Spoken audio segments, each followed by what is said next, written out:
စီကိုဖွင့်ကြည့်မယ်အဲ့ဒါပါလဲ ကျွန်တော်တို့စီအစစ်ကိုအရင်ဖွင့်ပြီးတော့ဒီမှာ ဘာရောင်လဲဆိုကြည့်မှာ အရောင်ကိုဆက်ကြည့်ပါ အလဲပေါ့မယ်ဆိုရင်လက်တယ်မထောက်ကန်နဲ့တို့တွေဖာနေလို့လားဟိုဟာနဲ့ထူချတယ်ဟုတ်တယ်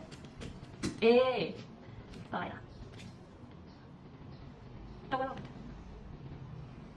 ဖတ်တော့နော် အဲ့တော့ရိုက်โอเคပြီးနားပတ်ထုတ်ပါ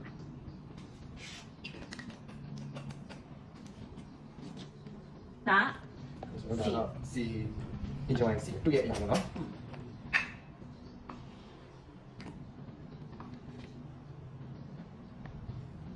ဟုတ်ပါလား ဟိုပါကြီး ဒီကိုလိုက်ဒီလေးတော့ အေး ဒီကုမဆိုအပေါ်ကကြည့်နေဆိုပို့လို့တိတာ ဟုတ်လား ဒီဘေးကကြည့်ရတာအပေါ်ကကြည့်နေပို့တိတာ enjoy စီတွေ့ရအောင်လင်ငွေအောင်တော့လင်ငွေအောင်နဲ့ဟိုမှာလည်းခုပြောရသွားဒီအောင်လို့ရှိရင်ဒါလို့ခေါ်တယ်ဒီကြောင့် ဥပါရဲ့ဥပါရွှေရောင်လေးလို့ပဲဒါပေမဲ့ဒီဟာ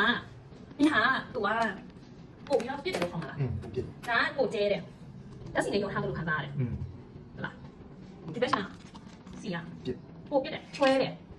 လို့ပြောမှာလား ပြည့်တယ် ပြစ်ပြီးတော့ချွဲတယ်ပုံခံစားရတယ် ကျွန်တော်ကတော့